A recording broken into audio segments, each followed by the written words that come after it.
آدم کو عزت سے نوازا، شان سے نوازا، تکریم دی ان کو. وَحَمَلْنَاهُمْ فِي الْبَرِّ وَالْبَحْرِ، اور ہم نے آدم کی اولاد کو عزت ہی نہیں دی بلکہ عزت کے ساتھ ساتھ ان کو اس معاشرے میں آنے جانے کے لیے، سفر کے لیے اللہ تعالیٰ نے خشکی کی سواریاں بھی عطا کی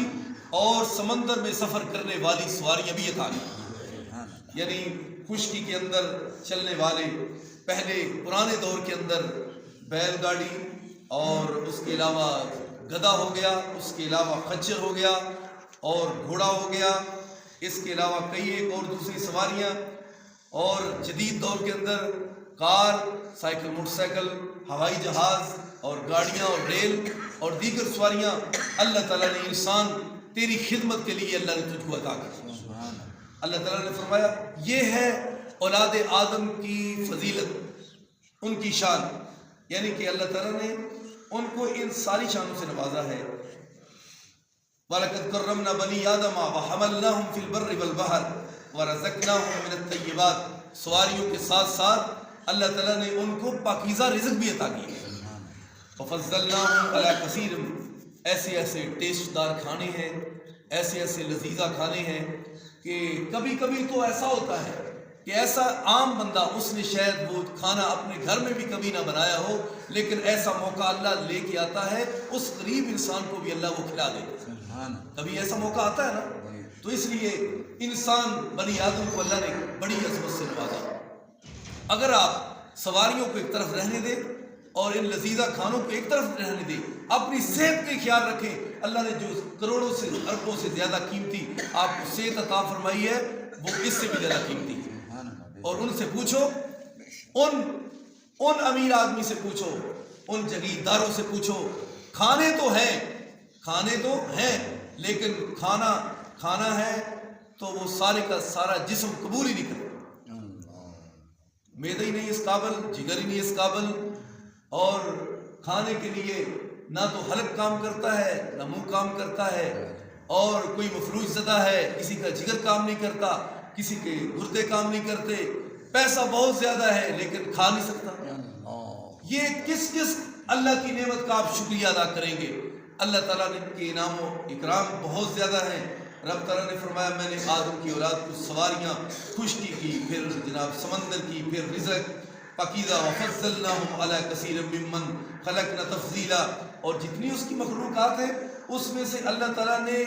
آدم کے بیٹے کو سب سے زیادہ فضیلت عطا فرمائی، شان عطا فرمائی، مقام عطا فرمایا. یوم ندعو کل اناس بامامہم، جس دن اللہ تعالیٰ آواز دے گا کل اناس بامامہم، ہر آدمی کو اللہ تعالیٰ اس کے امام کے نام سے آواز دے گا. یہاں پہ آ کے تو مفسرین کے مختلف آراء ہیں، مختلف اقوال ہیں. نمبر ایک تو قیامت کے دن اس سے مراد جو جس مخلوق کا نبی ہوا، یعنی اولاد آدم مختلف اوقات میں، مختلف زمانوں میں مختلف نبی تھے، تو جن کی طرف جس نبی کو، پیغمبر کو بھیجا، قیامت کے دن اسی کے ساتھ ان کو پکارا جائے گا. بھی آ جاؤ، آدم علیہ السلام والے کون ہیں، حضرت یحییٰ والے کون ہیں، حضرت عیسیٰ و موسیٰ والے کون ہیں، اور اسی طرح جناب محمد رسول اللہ والے کون ہیں. ایک تو یہ ہے، اور دوسرا اس سے مراد یعنی جو کتاب ملی ہے، اس سے مراد یہ بھی ہے کہ کتاب کے نام سے آواز دی ہے کہ کس کی کتاب سے آپ کو نوازا گیا. تو نمبر 3 پہ حضرت امام شوکانی رحمۃ اللہ علیہ اور حضرت حافظ ابن کثیر رحمۃ اللہ علیہ، انہوں نے اس سے مراد لیا ہے عمل نامہ. نام اعمال وہ انسان کے ساتھ ہی لفظ ہوگا، تو اس کے ساتھ یعنی کہ وَأَشْرَقَتِ الْأَرْضُ بِنُورِ رَبِّهَا وَوُضِعَ الْكِتَابُ وَجِيءَ بِالنَّبِيِّينَ. سورہ زمر کے اندر اللہ تعالیٰ نے فرمایا اللہ کے نور سے ساری زمین چمک اٹھے گی. وَأَشْرَقَتِ الْأَرْضُ بِنُورِ رَبِّهَا وَوُضِعَ الْكِتَابُ وَجِيءَ بِالنَّبِيِّينَ. آج کتاب بھی آ گئی، نبی بھی آ گئے، گواہ بھی آ گئے، اور سارا پورے کا پورا انسان کا بایو ڈیٹا سامنے آ گیا. تو لہذا عمل نامہ اس سے مراد ہے. زیادہ تر بہتر اور قریب جو بات ہے وہ یہ ہے کہ انسان کے نامہ اعمال کے ساتھ اس کو آواز دے. بھی آ جا، فلاں پیپر تیرے ہیں، یہ کتاب تیری ہے، تو آ جا، اب تم آ جاؤ، عبداللہ تم آ جاؤ، عبد الرحمن تم آ جاؤ، عبد الرشید تم آ جاؤ. یہ ہے تمہاری کتاب، یعنی تو انسان کہے گا کیا ہو گیا اس عمل نامے کو، کیسا ہے عمل نامہ، کیسی کتاب ہے؟ لا یغادر صغیرۃ ولا کبیرہ، اس نے تو نہ چھوٹی چیز چھوڑی ہے نہ بڑی، ہر چیز اس میں یعنی درج ہے۔ تو اس لیے اس دن سے پہلے جب کہ تمہاری کتاب کھولی جائے گی لوگوں کے سامنے، تمہارے عمل نامے کو واضح کیا جائے گا قیامت کے دن، جب تمہارا حساب ہوگا، جب تمہارے عملوں کو تولا جائے گا، اس سے پہلے خدا کا واسطہ ہے اپنے اعمال کو درست کیجیے، اپنے رب کے قریب آئیے، سچی توبہ سے ہم کنار ہو کر اس دنیا سے رخصت ہوں اور اپنا ایمان درست کیجیے۔ یوم ندعو کل اناس بامامہم ومن اوتی کتابہ بیمینہ۔ پھر اللہ تعالیٰ نے اس کے ساتھ ہی وضاحت اور مل گئی، اللہ تعالیٰ نے فرمایا جس کو اس کا عمل نامہ اس کے دائیں ہاتھ میں دیا گیا، یعنی جو پہلی بات ہے اس کی تشریح ساتھ ہی اللہ تعالیٰ نے بیان فرمایا، اور قرآن کی تشریح قرآن ہی کرتا ہے۔ جیسے کل بتایا کہ فضل، اللہ تعالیٰ آپ کو فضل عطا کرتا ہے، اور اس کا فضل کی تشریح 28ویں پارے میں بھی ہے، فَإِذَا قُضِيَتِ الصَّلَاةُ فَانتَشِرُوا فِي الْأَرْضِ وَابْتَغُوا مِن فَضْلِهِ۔ جب نماز جمعہ پڑھ لی جائے تو اس وقت اللہ کی زمین پہ پھیل جاؤ اور فضل یعنی رزق کے حلال تلاش کرو۔ اور اس کی اور بھی تشریح ہے، جب مسجد سے باہر قدم رکھو تو اس وقت کیا پڑھنا ہے؟ اللہ میں اب جا رہا ہوں، اللہ ابھی میں نماز بھی پڑھ لی، میں تلاوت بھی کر لی، اللہ میں دعاؤں بھی کر لیا، اللہ میں تیرے کہنے سے میں تیرے گھر کے اندر آ بھی گیا ہوں تو ہن میں جا رہا ہوں تو مینوں رزق عطا فرما۔ سبحان اللہ سبحان اللہ۔ دیکھو رزق لینے کا طریقہ بھی تو ہونا چاہیے نا۔ اللہم انی اسألک من فضلک، یہ مختصر دعا ہے، اور اس سے پہلے بہتر یہ ہے کہ آپ پڑھیں بسم اللہ والصلاۃ والسلام علی رسول اللہ، یعنی نبی علیہ الصلوۃ والسلام پر درود و سلام پڑھیں اور اس کے بعد دعا کریں۔ یقیناً احادیث کی روح سے جو بندہ نبی علیہ الصلوۃ والسلام پہ درود و سلام پڑھتا ہے پھر دعا کرتا ہے، اللہ اس کی دعا رد ہی نہیں کرتا۔ اس لیے جس دن اس کو اس کے امام کے نام سے پکارا جائے گا، اور امام سے مراد فمن اوتی کتابہ بیمینہ، جو اپنا عمل نامہ اپنے دائیں ہاتھ میں دیا گیا، فاولئک یقرؤون کتابہم، وہ اپنا عمل نامہ پڑھیں گے اس دن۔ کوئی کتاب ہمیں دنیا کے نہیں بھی نہ بندہ پڑھیا، کچھ بھی نہیں، قبر دے اندر بھی عربی آ جانی انہوں ہوتی جاندے، ہمیں ایک لفظ بھی کوئی کسی ادارے سے نہیں گیا، استاد کے سامنے نہیں بیٹھا، کچھ بھی نہیں، جو ہی قبر جانا تو فر عربی کے اندر ہی جواب دیں گے، ہمیں کو پڑھیا جب ہمیں پڑھ۔ قیامت کے دن بھی عربی کے اندر ہی سوالات کے جواب دینے نے ہر بندے، اللہ تعالیٰ آٹومیٹکلی اس زبان کو جاری فرمائے گا۔ اس دن اپنا عمل نامہ لوگ سامنے جدوں آ جائے گا تو اس دن لوگ پڑھیں گے، فاولئک یقرؤون کتابہم ولا یظلمون فتیلا، اور اس دن ایک چھوٹے سے جو کھجور کے اندر ایک گٹلی کے اوپر باریک سا ہلکا سا چھلکا ہوتا ہے، اس کے برابر بھی کسی جان پر ظلم نہیں کیا جائے گا۔ انصاف کا ترازو لگے گا، اعمال کو تولا جائے گا، چھوٹی سی چھوٹی نیکی بھی سامنے آ جائے گی، اور ایسے حدیث میں آتا ہے نا، چھوٹی چھوٹی انسان کی نیکیاں اکٹھے کرتے کرتے کرتے کرتے وہ اس کے لیے پہاڑ بن جائے گا۔ اس لیے چھوٹی نیکی کو کبھی چھوٹا نہ سمجھے۔ یہ راستے میں کوئی چیز پڑی ہے، یہ چھوٹا سمجھتے ہو، سائڈ پہ کر دو، جمع ہوگی تمہارے کھاتے میں۔ السلام علیکم کہہ دیا، تمہارے عمل میں جمع ہو گیا۔ سبحان اللہ الحمدللہ اللہ اکبر، جمع ہو گیا۔ کوئی کسی کے بارے میں اچھا سوچا، جمع ہو گیا۔ اچھا مشورہ دیا، یہ بھی جمع ہو گیا۔ اپنے کسی بھائی کے لیے کوئی خیر کی بات کہہ دی، جمع ہو گیا۔ کوئی جی میرے پاؤں میں کوئی چیز نہ آ جائے، کوئی چھوٹی سی مخلوق آ کے وہ مر نہ جائے، یہ بھی تمہاری نیکی تمہارے عمل نامے میں جمع ہو جائے۔ چھوٹی سے چھوٹی نیکی بھی تمہارے عمل نامے میں جمع ہوتی ہوتی ہوتی اللہ ان کو بھی نیکیوں کا پہاڑ بنا دے۔ اور اسی طرح یاد رکھنا، یہ نہ ہو کہ تم کہو کیا ہے، کوئی یہ برائی بھی ہے، چھوٹی چھوٹی تمہاری برائیاں خطائیں غلطیاں یہ اگر تم نے نہ چھوڑی تو جمع ہوتے ہوتے ہوتے یہ بھی برائیوں کے پہاڑ بن جائے۔ لہذا دعا کرو اللہ چھوٹی سے چھوٹی خطا اللہ اس سے بھی بچائے، اور بڑی سے بڑی خطائیں گناہ کبیرہ اللہ اس سے بھی بچائے، اور چھوٹی سے چھوٹی نیکی اللہ کرنے کی وہ بھی توفیق دے، اور بڑی سے بڑی نیکی کرنے کی اللہ توفیق عطا فرمائے۔ اللہ تعالیٰ نے فرمایا فَأُولَٰئِكَ يَقْرَؤُونَ كِتَابَهُمْ وَلَا يُظْلَمُونَ فَتِيلًا وَمَنْ كَانَ فِي هَٰذِهِ أَعْمَىٰ فَهُوَ فِي الْآخِرَةِ أَعْمَىٰ۔ اور جو دنیا میں اندھا رہا، سامنے سب چیزیں آئیں، توجہ ہی کوئی نہیں، غور ہی کوئی نہیں، کوئی پتہ ہی نہیں، دین کے مسائل سنتے سنتے عمر کے سال گزر گئے، لیکن اس بد نصیب نے اپنی زندگی کا رخ بدل ہی نہیں۔ اللہ تعالیٰ نے کہا کہ ایسا بندہ جو دنیا میں اندھا بنا رہا، بالکل خبر ہی کوئی نہیں کہ میں نے جانا کس طرف ہے،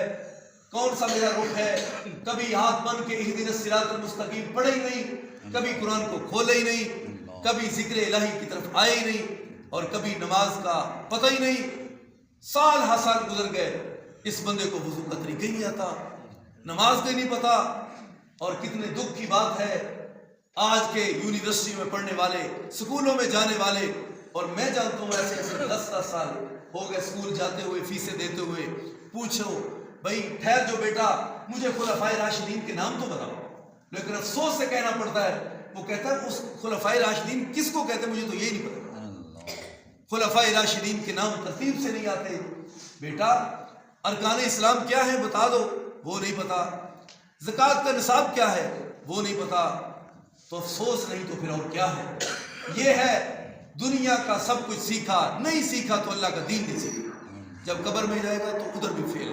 حشر میں بھی فیل۔ اس لیے اللہ کے ذکر کی طرف آ جاؤ، اور جو بنیادی چیزیں وہ اگر سیکھو، کہیں اندھے ہی نہ بنے رہو۔ اللہ تعالیٰ نے فرمایا وَمَنْ كَانَ فِي هَٰذِهِ أَعْمَىٰ، جو اس دنیا میں، یعنی جو حاضی کا اشارہ ہے نا، وہ اس دنیا کے اندر، یعنی جو اس دنیا کے اندر دین اسلام کو سب کچھ سنتے ہوتے، سہولیات ہونے کے باوجود بھی دین نہیں پرکھتا، نہیں سوچتا کہ قرآن حدیث کیا کہہ رہا ہے، کہہ رہا ہے میرے کی پتا ہوئے جی، میں تو پھر پڑھی ہوئے جی، میرے کو کی پتا ہے، کوئی اور سائڈ تے بناتا ہے، کوئی اور سائڈ تے بناتا ہے، تو معقول ہے کہ بڑا پتا ہوگا۔ سونا بنانا میں تو دو 10 بندے کو بلا کے آنا ہے میرے ساتھ ذرا آئیں بازار میں، کہیں میں نے لاکھوں روپے خرچ کرنا ہے، کہیں 2 نمبر نہ مل جائے، کپڑا اچھا لینا ہے، کون سی دکان ہے، ٹیلر کون سا اچھا ہے، سلائی کس کی اچھی ہے، جوتا خریدنا ہے، لیدر تو سب نے لکھا ہے، آئے مجھے لے جائے، لیدر اصل میں نے لینا ہے، کون بناتا ہے، ادھر تو بڑا تیز ہو گیا۔ کیا دین ہی اتنا یتیم ہے جس کے بارے میں تو نے کبھی سوچے نہیں؟ صحیح بن حدیث یاد آ گئی، یہ تو خبر ہی پتا جائے گا نا، یہ سوالات کے جواب نہیں نہ ہوں گے تو اس وقت پتہ کیا کہے گا، ہاں لا ادری، ہائے افسوس مجھے تو کوئی پتہ نہیں، ہائے افسوس مجھے کوئی پتہ نہیں۔ بھائی پتہ تو لگانا دنیا میں تھا، تو نے ادھر پتہ لگایا ہی نہیں، تو نے پوچھا ہی نہیں۔ یہ نہیں ہے کہ ایک بندہ بالکل سادہ ہوئے تو انہیں جانا ہوئے لاہور اڈے کے اندر جائے تو گڈی دے اندر پوچھے ہی نہ، تو بغیر پوچھن تو بہ جائے، چلا جائے پنڈی والی سائڈ تے، یا جانا ہے گجرا والی سائڈ تے، جائے اس گجرات والی سائڈ تے، کدی جو ہے ایک عام تو عام بندہ پوچھتا پھرتا ہے بھائی مجھے بتاؤ لاہور کی گاڑی کدھر ہے، اگر تھوڑا بہت پڑھا ہے تو وہ بورڈ دیکھے گا کس کے آگے لکھا ہوا ہے کہ لاہور، ٹھیک ہے۔ اگر آپ بھی کہتے ہیں کہ ہم بھی غلام رسول ہیں تو غلامان رسول آنکھیں بند نہیں کرتے، وہ رب کا قرآن پڑھتے ہیں اور پاک نبی علیہ السلام کا فرمان پڑھتے ہیں اور دیکھتے ہیں جانا کدھر۔ تو اس لیے جو دنیا میں اندھا رہا، دین کی طرف آئے نہیں، غور نہیں کیا، عمل کیے ہی نہیں، اللہ تعالیٰ نے کیا فرمایا فی الآخرۃ اعمیٰ، ایسا بد نصیب آخرت میں بھی اندھا ہی ہو، اور وَأَضَلُّ سَبِيلًا، اس کا راستہ جو ہے اس راستے سے بھٹک جائے گا، راستے کا جو تعین کرنا تھا وہ تو کیا ہی نہیں، جو اہدنا الصراط المستقیم کہنا تھا وہ تو کہا نہیں، جو قرآن کو غور سے سمجھنا تھا سننا تھا وہ تو سنا ہی نہیں۔ لہذا دکھ سے کہنا پڑتا ہے اے ہماری نوجوان نسل، آ جاؤ دین کی طرف، آ جاؤ قرآن و حدیث کی طرف، آ جاؤ دعائیں سیکھو، اذکار سیکھو، نماز کے بعد کیا پڑھنا ہے، سونے کے وقت، اٹھنے کے وقت، کھانا کھانے سے پہلے، بعد میں، سواری کے اوپر چڑھتے ہوئے کیا پڑھنا ہے، جب بیٹھ جائے تو کیا پڑھنا ہے، تو جب حج کے لیے جانا ہے تو کیسے جانا ہے، جب عمرے کے لیے جانا ہے تو ایئرپورٹ کے اوپر جا کر کیا پڑھنا ہے، جب راستے میں آپ کا آئے گا وہ میقات تو میقات سے پہلے آپ صحیح ہو جائیں، اور ادھر آپ نے کیا کرنا کیا ہے، میقات کس کو کہتے ہیں، ہمارا میقات کون سا ہے، اور جب وہاں پہنچیں گے تو طواف میں جا کے مطاف کی جگہ پہ جا کے کرنا کیا ہے، پہلے چکروں میں کیا کرنا ہے، 3 چکروں میں، ہاتھ والوں میں کیا کرنا ہے، صحیح کیسے کرنی ہے، اگر پتہ ہی نہیں، اس کو کہتے ہیں نبینا ہونا، کہ دین کے بارے نہ پوچھیا نہ پتہ، نہ نماز کے بارے کوئی سیکھیا نہ پوچھیا، لہذا ایسا نبینا نہ بنو، لہذا قبر میں بھی فیل ہو جاؤ گے، حشر میں بھی۔ اللہ تعالیٰ ایسے غلامی سے بچائے، اللہ تعالیٰ ہم سب کو دین اسلام کے قریب کرے۔ صراط مستقیم عطا کرے، قیامت کے دن صحیح صحیح حساب و کتاب میں اللہ ہم کو یہ دعا کیا کرے، اللہم حاسبنی حسابا یسیرا، اللہ ہمارا حساب آسان کرنا، مشکل نہ کرنا۔ آخر دعوانا الحمدللہ۔